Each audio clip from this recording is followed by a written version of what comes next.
Welcome. I'm Brian Lowery, professor of organizational behavior at the Stanford Graduate School of Business, and this is Leadership for Society webinar, and we're talking the race and power. And today I have two guests, Commissioner Mitchell Silver of New York City Parks. Commissioner Silver oversees the management, planning, and operations of nearly 30,000 acres of parkland in New York City. I also have the pleasure of talking with Richard Rothstein, who's the author most recently of The Color of Law, A Forgotten History of How Our Government Segregated America. And other books that he's written include Class in Schools, Using Social, Economic, and Educational Improvement to Close the Black-White Achievement Gap, and Grading Education, Getting Accountability Right. So thank you both so much for joining me today. Thank you. Thank you. All right, so what we're talking about today is public space and race. So I want to think about how public space is managed. So I'll start with a question to Commissioner Silver.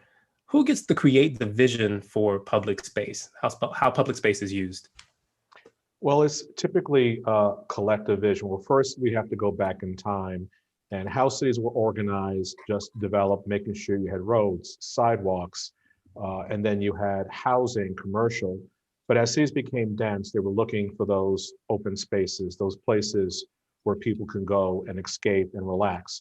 I mean, people initially started going to cemeteries. They realized that these open spaces need to be created. And then there was this whole movement, the late 19th century, early 20th century, where they started really focusing on city planning and, for that matter, creating parks and public space.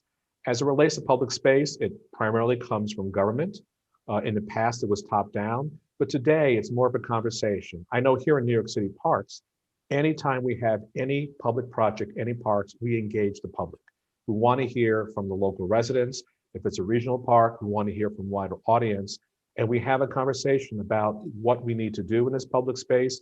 And so for us, we want to make sure we hear all the voices. I take it a step further. I look at the local demographics to make sure all the voices are heard. I don't plan for who shows up at the meeting. We go the extra mile, and if those voices didn't show up, those residents didn't show up, we go out and we find them when we go to that public space.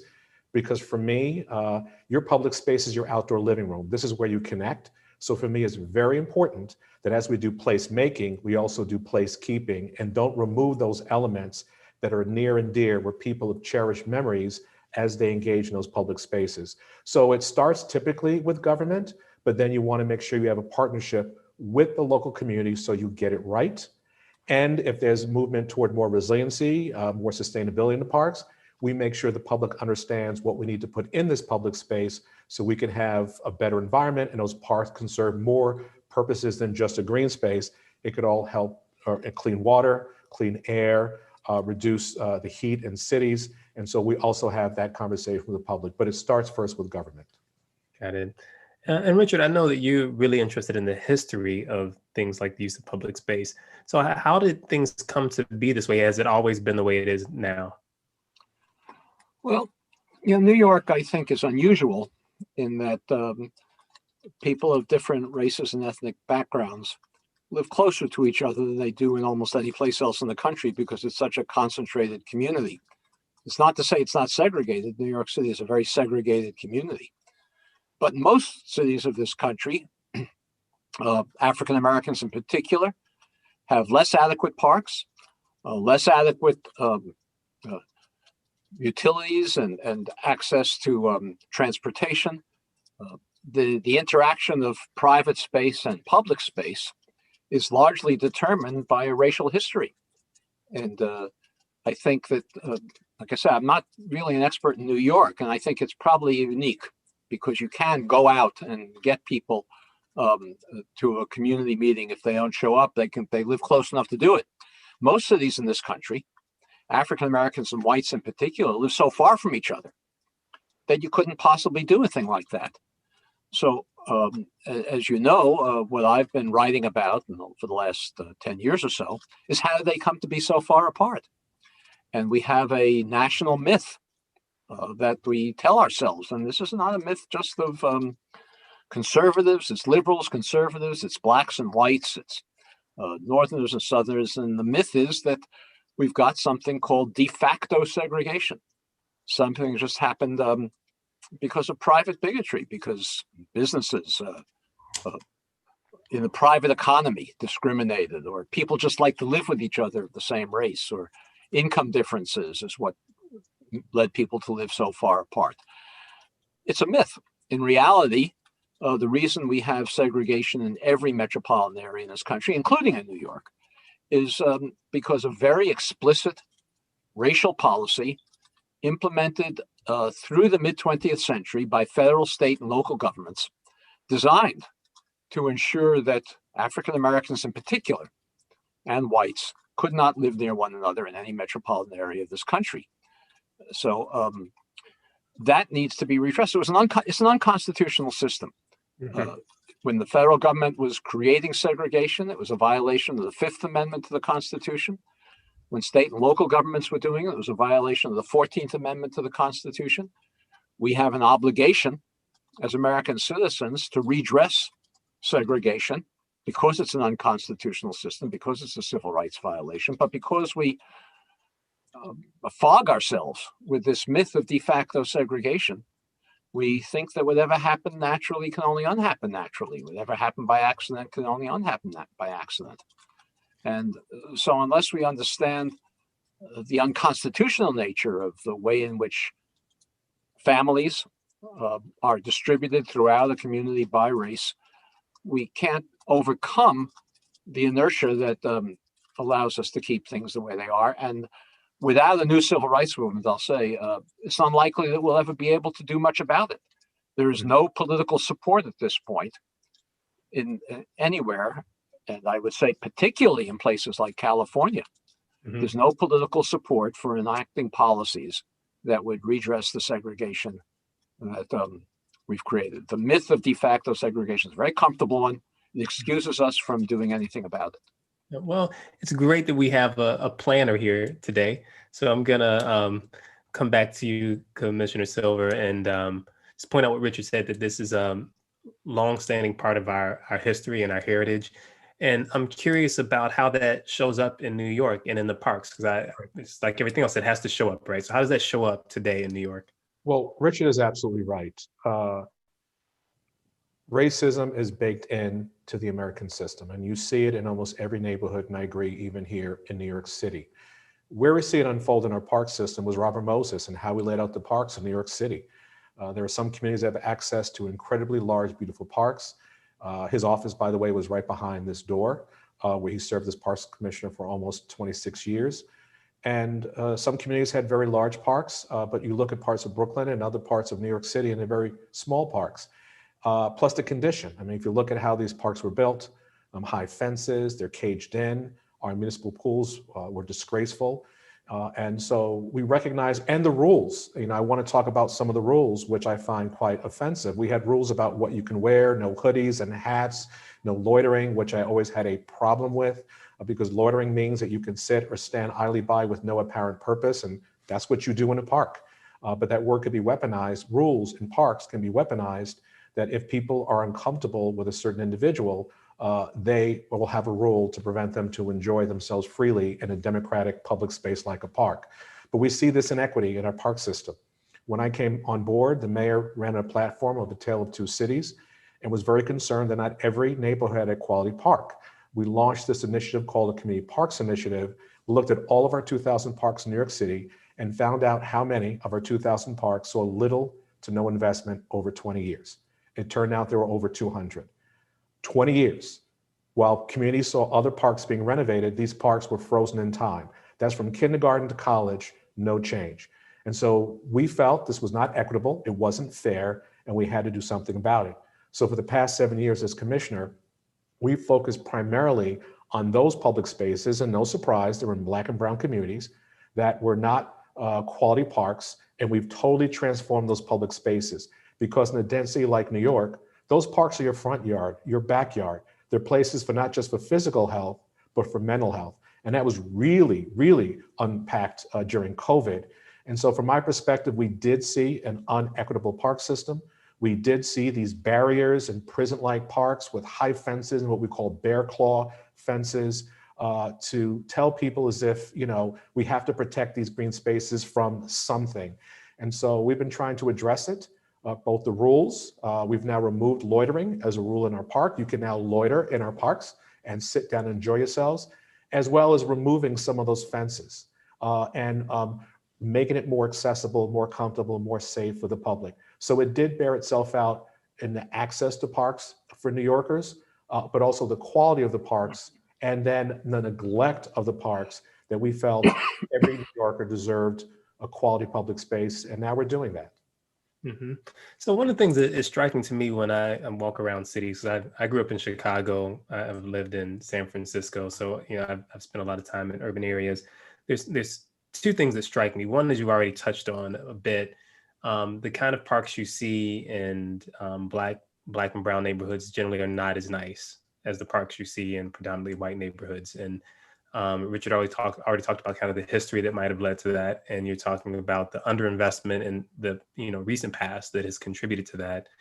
But it's also the case, though, that in these cities there are big shared spaces. So there's Central Park in New York, there's Golden Gate Park in San Francisco. And another thing that strikes me is sometimes they don't feel like they're really for everyone somehow. Absolutely. Does that make sense? So I'm wondering, can you help me understand what that feeling is? Like, I don't know how to place it, but I'm hoping you can help me understand why it feels that way. Well, parks are supposed to be welcoming to all and for all.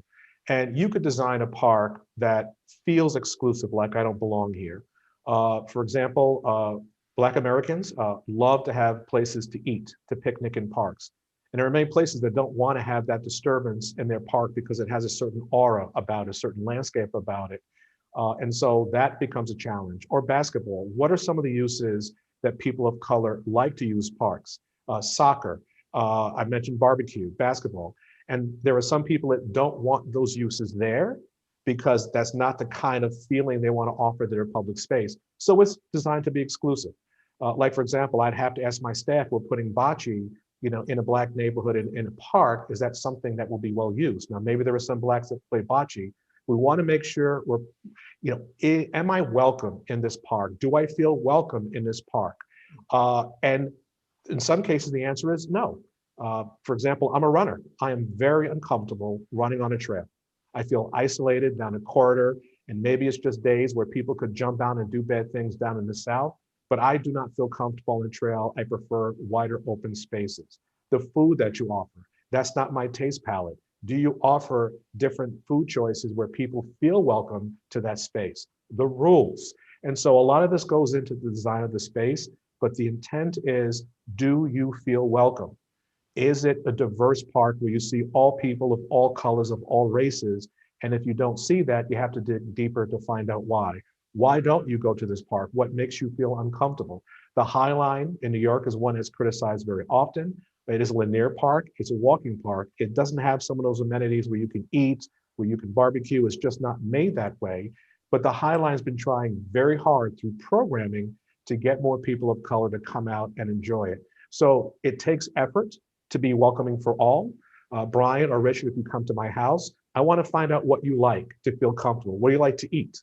What you don't like to eat. And so I want to make sure as we design public spaces, you have to keep in mind, is it welcoming to all? And if it isn't, then you have to do some work to make sure you make it welcoming. Well, I like your hospitality. You're going to have to invite me over for dinner next time I'm in New York. I'm looking forward to it. Yeah, but I can tell you there are battles that people like saying, you're not putting basketball in this park, which means code word, we don't want Black people, we want urban youth in this park.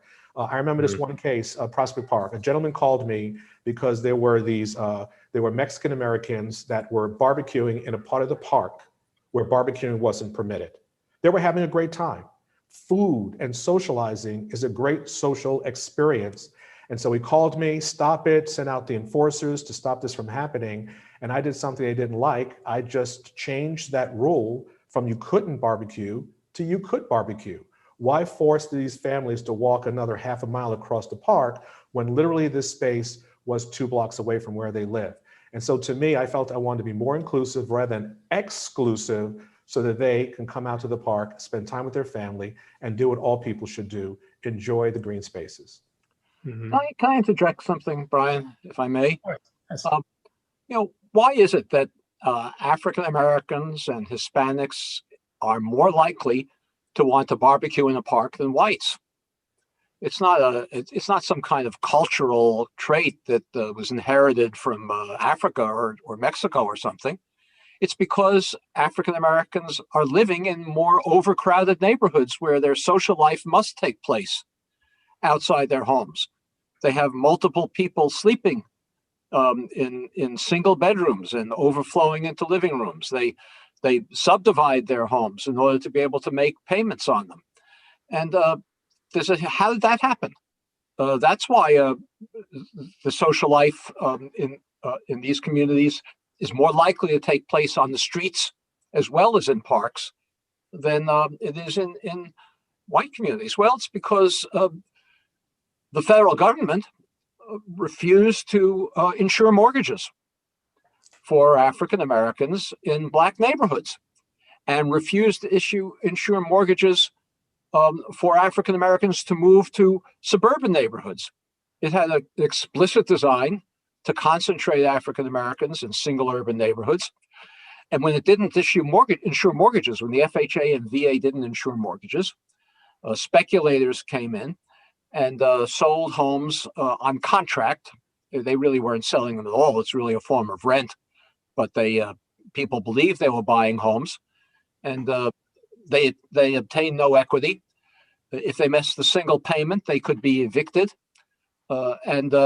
So in order to make sure that they never missed a payment, they subdivided their homes, and the neighborhoods became overcrowded. So it's the characteristics that you described, of people liking to barbecue in the park. It's a great tradition, but it has historical origins in public policy that was explicitly designed on the basis of race to concentrate African Americans in more crowded neighborhoods and not give them access to the kinds of higher opportunity communities that whites had. I'll go ahead, Commissioner Silver. Yeah, and I'm reading The Color of Law, so coincidentally right now, and Richard wrote about Emancipation Park in Austin that was taken away. Now, think about it. This is like your living room where you entertain, where you come together. And what is the experience of removing that social public space, be it barbecue, be it going there on a Sunday, wearing a Sunday best, being removed from a community's culture, how dramatic that is. That's what these public spaces represent. And it breaks your heart. I'm sure urban renewal took a lot of other public spaces. I knew of another Emancipation Park in Greenville, North Carolina. I mean, these were the outdoor gathering spaces where people really came together. And to remove that entirely off the face of the planet, those spaces are hard to get back. And so to me, it's very traumatic that when I see people coming out, breaking bread and socializing, family gatherings, I mean, this is very positive. And to remove that from a community's culture, to me, is absolutely devastating. Mm-hmm. So I was going to say, this is, again, growing up in Chicago, there were places where streets were routed in particular ways. There were barriers put up. And it felt like, to me, and you can, Richard, you can let me know if this is true. It felt like to me it was designed to limit the mobility of people in those neighborhoods. And so I wonder what else besides like the history of removing parks and moving space, like how does that show up in the more recent past, or how does that show up today? How is public space being used to separate us? Well, you mentioned streets in Chicago. One of the most notorious examples of using highways to create segregation was the routing of the Dan Ryan Expressway on the south side of Chicago, specifically for the purpose of preventing African Americans from having access to predominantly white neighborhoods. And this was something that was done all over the country. Mayors in cities all over the country were given the authority to route the spurs from interstate highway system into their cities. And frequently, they routed them for the purpose of destroying an African American neighborhood, like the example that Mitchell talked about in Austin, but using highways to destroy an African American neighborhood or to create a barrier. The federal government actually had a manual which recommended using highways as a barrier to separate Black and white neighborhoods. This was a federal policy recommendation, and it was written out in a federal policy manual. So this is no accident. If I may, I'd like to add something to what Mitchell said about Austin, about Emancipation Park. Why was Emancipation Park taken over? It was taken over to build the first public housing program, public housing projects in the country by public housing agencies. The reason Austin was the first place is because the sponsor of the public housing program was Lyndon Johnson, who was a congressman from Austin at the time. And they decided to build 3 projects in Austin, one for African Americans, one for whites, one for Hispanics. The African American project was put into the place that was Emancipation Park, a exclusively black, segregated public housing project. But then the city of Austin decided to concentrate the entire black population in that one neighborhood. And how did it do it? Well, they had segregated schools at the time. So the city of Austin began to close schools for African Americans anywhere but in the neighborhood around Emancipation Park. So if families wanted their children to be educated, they had to move to that neighborhood. And by that form of planning, wasn't racially exclusive, what is explicit. They just built schools for African Americans in the Emancipation Park neighborhood and closed them in white neighborhoods. And that's how the segregation of Austin took place. Mm. And so we're talking about right now a lot of the public goods, right? So we're talking about streets and highways and parks. So things that make living in cities manageable and enjoyable even. But with all this also comes cost, right? There are cost to economic productivity. There's noise, there's waste, in particular in cities. And I'm curious how those get allocated across public space as well, right? So with like again, Right. truck routes or plane routes or where waste is. Well, today we've learned a lot from the past. I think it was the whole environmental movement, EPA, believe it or not, under Nixon, that we realized that the way we were planning our cities were killing people and it wasn't healthy. So in the past, many Black neighborhoods were put close to industrial areas because whites did not want to live there. But as city planning became more sophisticated and some of the environmental rules increased, we started setting aside industrial land for those purposes. Noise is very difficult. I know California has a noise ordinance in their general codes, but in other places, we started to separate some of those land uses to make sure that industry was far away from people. It didn't happen everywhere, but we became very conscious to not put what we call those undesirable land uses, be it a prison, be it a sewage treatment plant, a bus depot next to communities of color. Does it still exist across the country? Absolutely.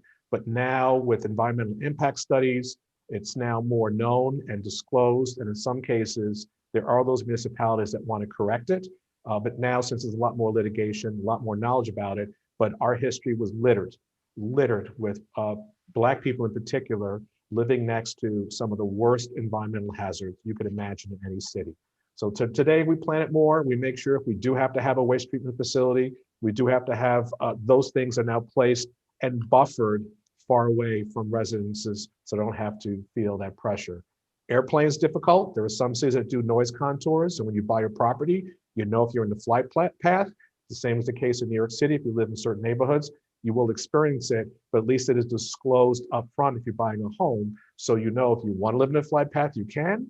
But if you don't, you can move somewhere else, if you can afford to. I was going to say, like, everyone can live under a bridge, but not everyone has to, right? So help us think about or think more deeply about how public space really affects my life, right? So I like parks, but I don't go to parks that often. I go now and then. But I think that people sometimes don't really grasp the importance of public space in their everyday life. So I'll start with you, Commissioner Silver. If you wanted people to really understand the importance of public space in terms of the way they live, the average person, Yeah. what would you point them to? Now, I have to talk about New York City because I think, as Richard said, New York City is a little bit different. We're the densest city in the country, 27,000 people per square mile. That's a lot of people. And so for us, parks mean something very different. But we go beyond parks. We look at public space, the public realm in general, parks, plazas, streets. sidewalks. And to me, during COVID, that is the biggest opportunity going forward is to reclaim public space for people and not for cars being parked on a street. So a lot of cities, COVID, they had to look at their streets very differently. So we're now looking at the public realm as something that belongs to the public. In terms of parks, during COVID here in New York City, I call it the sanctuary of sanity. When people were locked at home and couldn't go out, every gathering place was closed. Parks was the only public gathering place that remained open. And so people were going there for their physical health, for their mental health. It was a stage, an office. It was everything you can think of. People were getting married in public spaces. And so that's the important side of it. The other important side of parks is that it's now really the first line of defense against climate change. Parks now are doing stormwater retention, planting more trees to absorb carbon dioxide, as I mentioned earlier, reducing the heat in our cities. And so, and New York City, we're a coastal city, 155 miles of our park happens to be on the coast. And so we're rebuilding all of our parks to help protect people from sea level rise and storm surge. So parks play that purpose. They basically are saving our lives, or they're part of our mental health care system where they're making us stay healthy. And so for us, it's our gathering places. Before COVID, festivals, events, they became those social places where people of all races and all colors can come together. So these democratic spaces, these social gathering spaces, these first line of defense against climate change spaces, that people are now understanding that parks play a vital role in our infrastructure and not just these nice have green spaces that you can just sit there, look at it and enjoy. So it's changing dramatically in the 21st century, as was the case in the 1918 pandemic, where we saw this explosion of park space. And Frederick Olmsted, his son, had cholera. And I think that had a huge effect on how he wanted to create spaces like Prospect Park and Central Park, because he knew the importance of being out in nature, what that does to the mind, body, and soul. So I think as we look at these different uses of public space, how do you decide what's the most important, right? So if you wanted to increase equity in a city, right? And I guess this will be, Richard, I'm curious about what you think about this from a historical perspective. When we think about cities, we've talked about transportation, we've talked about schools, we've talked about housing. So where would you start if you were to try to produce a more equitable city? What feature of the city would you focus on first, given the historical precedents and the way we've created the way we live now? Well, Brian, I have to say that the policies to create a more equitable city are well known. No mystery about them. What's missing is political support for them. And that's not a question of Democrat versus Republican. The base of the Democratic Party doesn't support the policies that are necessary to create the kind of equitable future that you're talking about. If I had to start somewhere, the first thing I would do is, and again, this doesn't apply to Manhattan, but the first thing I would do is abolish single-family zoning rules that prohibit African Americans in particular, Hispanics in some cities, from accessing higher opportunity communities, because the only thing that's permitted to be built in those are single-family homes on large lot sizes. So I would abolish such. I think such rules are unconstitutional, and I think the reason they're unconstitutional is because they perpetuate an unconstitutionally created segregation, where the federal government, in particular, as I mentioned earlier, prohibited African Americans from moving to those communities when they were affordable. And then as they become unaffordable, the communities adopt zoning ordinances that ensure that African Americans cannot move into them. So that's the first place I would start, but there's no political support for it. In fact, the Democratic Party today, as you know, is a coalition of low-income African American, Hispanic, and other ethnic voters, and suburban whites, who another word for them is NIMBYs, not in my backyard. And the challenge to develop a political coalition that supports the redress of segregation in our communities is how do you avoid dividing the Democratic Party over those policies? So, let me say, I'm working with a group of national civil rights and fair housing leaders to create something we call a new movement to redress racial segregation, which is not going to be focused on policy advocacy. As I say, the policies are well known. What it's going to be focused on is creating new civil rights committees, new civil rights groups that are going to make it uncomfortable to maintain the segregated patterns that we've created. Let me give you an example, and this is a little bit far from Manhattan, but I think Mitchell is familiar with it. Levittown, 17,000 homes in one place. I've wrote about this in The Color of Law. 17,000 homes, financed by the federal government, by the FHA and VA, because no banker would be crazy enough to lend Levitt the money to build 17,000 homes in a suburban location that they thought nobody would want to move to. We were an urban country at that time. So the only way he could build that development was by going to the Federal Housing Administration and Veterans Administration, making a commitment never to sell a home to an African American, including a clause in the deed of every home required by the FHA that you would never resell the home to an African American or rent to an African American. Well, as I said before, those homes escalated in value from $100,000 in today's inflation-adjusted money. Now in Levittown, about $300,000, $400,000, just outside New York City. But African Americans don't have the down payments to be able to access that community because the way most middle-class families get down payments today is by the appreciation in their home values. African Americans were prohibited from purchasing homes that would appreciate in value.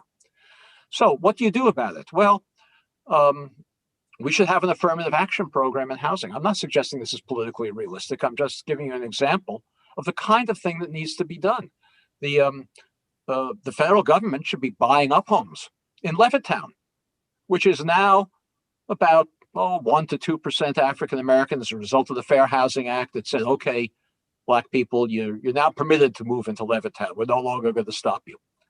But the federal government should be buying up homes in a place like Levittown, $300,000, $400,000, whatever the market rates are, and reselling them at deeply discounted rates and providing down payment assistance for African Americans to move into that community. I said that it's now, as a result of the Fair Housing Act, 1 to 2% African American. It's in a neighborhood that's Mitchell can correct me if I'm wrong. He probably knows Nassau County better than I do. It's in a neighborhood that's about 15% African American. So the difference between that 2% that the Fair Housing Act could address and the 15% that you would expect had it not been for unconstitutional segregation is the difference that an affirmative action program in housing should address. Is there political support for such a program? Absolutely not. And until we create that political support, it's not going to happen. Mm-hmm. And so basically what I hear you saying is that there's two things. There's increased density, which is maybe a subpart of more access to housing stock where to build wealth from. That's where you would start primarily. And so let me push a little bit on that, because we opened up in Richard, and you said that people focus on kind of bigotry as opposed to policies in producing the inequities that we see, right? That it's more comfortable to talk about it as individual choices than to see the way the government and has contributed to or produced the deep inequities that we see. But I go back to, and I'm sure you know this better than I do, but about the busing drama in the 70s and 80s as an outcome of trying to desegregate schools. And there was incredible pushback. It was like incredible political backlash. So when you talk about affirmative action for housing, like how do you manage that? So help me think about if I wanted to make that happen, how do I deal with entrenched interests? Well, I apologize, Brian. I don't have practical solutions in the current political environment for you. I think, as I said, we need a new civil rights movement that's going to change the conversation in this country, much as it wasn't practical in 1960 to desegregate lunch counters or buses or any of the other segregated institutions in the South that eventually the civil rights movement succeeded in desegregating. So busing, I'm not in favor of busing. people should be able to go to their neighborhood schools, but their neighborhood schools should be in integrated neighborhoods and non-segregated neighborhoods and high quality neighborhoods. Right. And the underlying, as you mentioned before when you introduced me, I used to be an education columnist and writer. I came to this very late, this topic, and the reason I came to it is for just this reason. The biggest problem that public education faces in this country is school segregation. And the reason that schools are segregated is because the neighborhoods in which they're located are segregated. So I began to conclude that neighborhood segregation was an educational policy problem. And unless I don't see any way, no matter how much money we pour into schools serving disadvantaged children, when you concentrate children who have serious social and economic disadvantages in single schools where those disadvantages overwhelm the ability of schools to, even with the best instruction, to educate them, you're not going to close what educators call the achievement gap. Mm-hmm. So somehow we need to create, if we want to create desegregated schooling, we can't do it with busing. Of course, there are some places, think about, I'm not talking about New York now, but again, New York is unique. Well, yeah. But in Detroit or Chicago, where you grew up, most African Americans live so far distant from high quality white neighborhoods that you'd have to put them on buses for hours. And of course, the white parents won't agree to put their children on buses into the urban neighborhoods. Mm-hmm. So busing can't be the solution. The only solution has to be schools in neighborhoods that aren't segregated. Yeah. I do want to share an example, not New York, but I lived in Raleigh, North Carolina, and was in Wayne County. Yes. They had a very unique system. There was a lawsuit and they lost. They had to desegregate the schools, but they came up with a very unique approach. Basically, they had magnet schools that would attract some of the white suburban students, which freed up seats in some of the white suburban schools. Now, busing was involved, and I believe it is still the case. What I found very interesting is that if you moved into a neighborhood, they had these nodes. You had no idea what school you were going to. Now, this frustrated the parents because in the past, I'm buying this neighborhood because I'm buying this neighborhood school. That equation was taken off the table. And I remember I was talking to some recruiters who wanted to move their company from California, and they were stunned by this. It's like, wait a minute, I want my child to go to this school. And I said, I'm sorry, you don't know what school. So all the neighborhoods are good. Now, it was controversial because Richard's right. Whether black or white or Hispanic, you had to travel a distance to be bused to that school, but it was their way of equalizing and reducing the achievement gap. And so it had been challenged when Northerners would move down to North Carolina and saying, wait a minute, I'm used to my neighborhood school. And then you started seeing the rise of some private schools for those that didn't want to opt into that system. But Richard's absolutely right. And so Wake County has been looked at as a model of whether it works or it doesn't work, but at least it did something that people did not expect. You did not choose your neighborhood school unless you chose private, and it tried through opening up magnet schools to at least provide a better way of reducing that achievement gap. Well, I'm sorry to have to correct you, Mitchell, but that program is no longer in existence. It was repealed. Oh. We've got neighborhood schools now. You can send all your northern friends down to Raleigh because they can go to neighborhood schools. I moved there in 2014, so it must have happened after I left. Yeah. It kept getting every few years. Yeah. Well, I'm going to say, Richard, I feel like you're not giving yourself enough credit. There is a burgeoning new, you could argue, civil rights movement. So I think they'd love to hear what they should be putting their energy towards, right? Policies that are the right ones to push for. But let me shift to thinking more about the future. And so, Commissioner Silver, you already mentioned COVID and how it's creating an incredible demand for outdoor public space, some sanctuary, I think you called it. But you also see, or at least there are reports of people moving out of cities. And obviously the people moving out are people of means that either already have other places to go or can afford to buy somewhere else. What do you imagine that will do to the city, right? So one example is like we presumably city budgets might see some reduction in income. So how do you imagine this will affect cities? Yeah, I've been asked this question quite a bit, and I try to distinguish what is a trend and then what is trendy. To me, it's not long enough for COVID to find out exactly whether people who left will return. I've known some people who left and went out to more rural areas, for example, in New York, and miss, even though you can't go wherever you want to go, they do miss the energy of the city. So I don't know if they'll regret that decision and return once we get back to whatever normal is.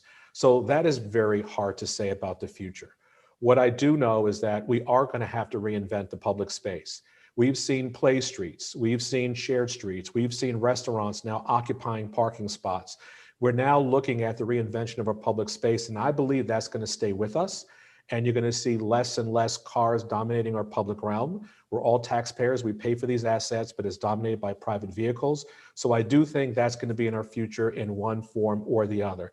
But in terms of people moving, to me, I'd have to see 2 or 3 years to see what that pattern will be, because I'm not convinced once you move to a smaller second tier city that you're going to miss a Chicago or a San Francisco or New York or what it has to offer, because there are, when COVID is over, there are those cultural features, there's all those great public spaces, there are those social gatherings that people are going to have to decide, was this the right trade-off for this short-term safety?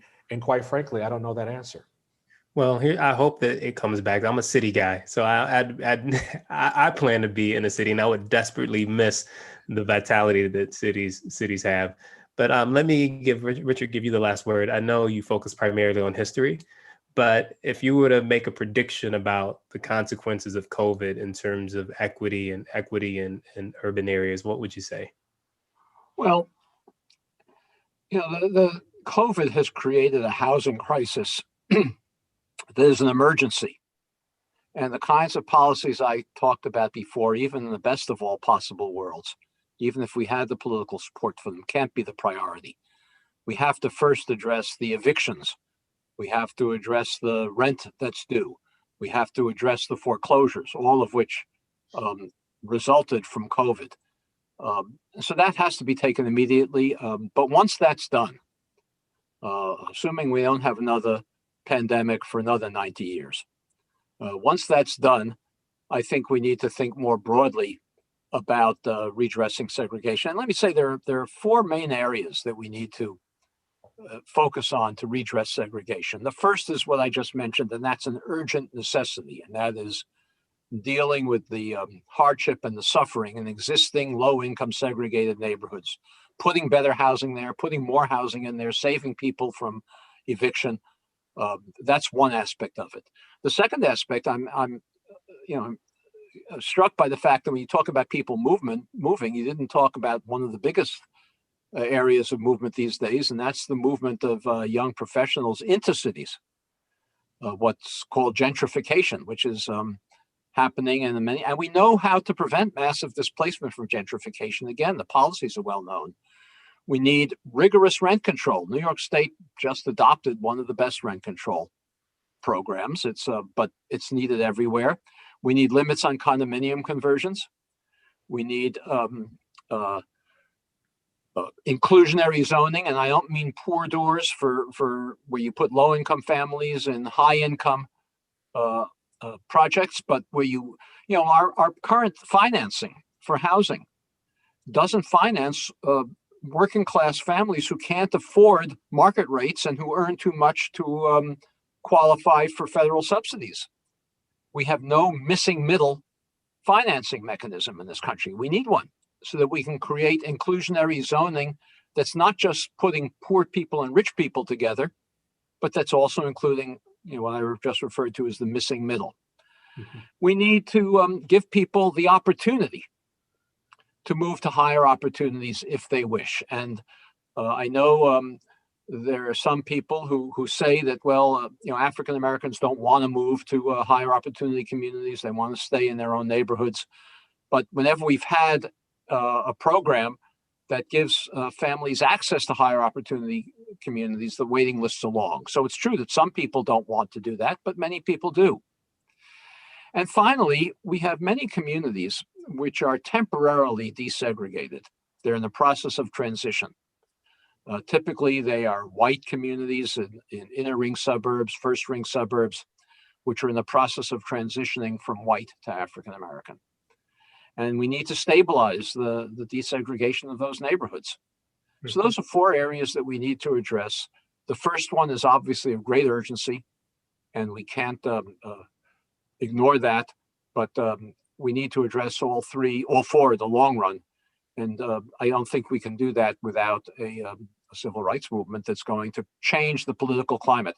We're having a more accurate and passionate discussion about racial inequality today than we ever have had in American history. Ever in American history. We had an incredible number, 20 million Americans, mostly white, unbelievable. Many in white suburbs demonstrating this past summer and spring about Black Lives Matter. But those demonstrations reflected an awareness of racial inequality, but they were ephemeral. They didn't lead to ongoing organizations that are going to address racial inequity. And that's a challenge for local activists and organizers to seize upon the opportunity that this widespread consciousness that we never before had has produced. All right, well, great. I'll leave it there for this session. I really appreciate you both taking the time. And if you don't mind, I'd love for you to stay on the line, and we'll have some other conversation that people have to check out the podcast to hear. So thank you all so much, and please hold on the line for a little bit. Okay. If you enjoyed this conversation, please sign up for the Leadership for Society Race and Power Series podcast, wherever you get your podcasts. Thanks.